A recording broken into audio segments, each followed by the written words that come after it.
IPL 6 fixing కేసులపై Delhi court సంచలన తీర్పు వెలువరించింది. ఫిక్సింగ్ కు పాల్పడినట్టు క్రికెటర్లపై ఎలాంటి ఆధారాలు లేవని కోర్టు కామెంట్ చేసింది. న్యాయస్థానం తీర్పుతో 16 మంది క్రికెటర్లకు ఊరట దక్కింది. ఫిక్సింగ్ కేసు నుంచి వీరంతా నిర్దోషులుగా బయటపడ్డారు. రాజస్థాన్ రాయల్స్ క్రికెటర్లపై అప్పట్లో ఫిక్సింగ్ ఆరోపణలొచ్చాయి. వీరంతా 3 ఏళ్లుగా నిషేధంలోనే ఉన్నారు. కోర్టు జడ్జిమెంట్ తో క్రికెటర్లు శ్రీశాంత్, అంకిత్ చవాన్, చండీలాకు ఊరట దొరికింది. న్యాయస్థానం తీర్పు వెలువరించగానే ఆరోపణలు ఎదుర్కొన్న శ్రీశాంత్ కన్నీళ్లు పెట్టుకున్నాడు. बहुत बहुत खुशी हो रहा है, भगवान के शुक्र है।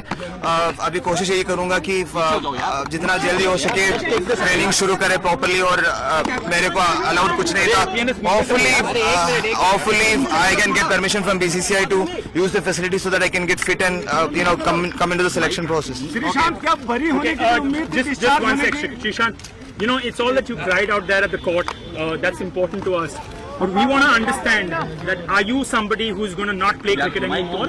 Or are you somebody who's going to play cricket and talk to the BCCI about that? I will.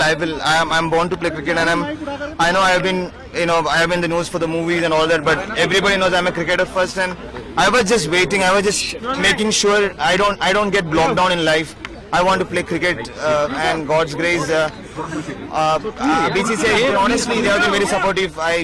TC Matthew sir in Kerala itself, he's actually had conversation with me, and he has told, you finish this, and then we'll take it over. And I just really hope, the worst thing to happen is as a cricketer, leaving just behind International Stadium, and you're not allowed there. Even an under 14 kid who respects you goes to the stadium, and I was not allowed.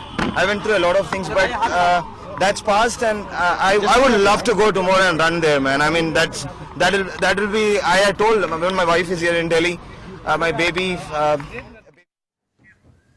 కొద్ది రోజుల క్రితం IPL spot fixing కేసులో justice Lodha bench Chennai Rajasthan టీంలను నిషేధిస్తూ తీర్పునిచ్చింది. ఆ judgement తర్వాత ఇప్పుడు Delhi court తీర్పు కీలక మలుపు.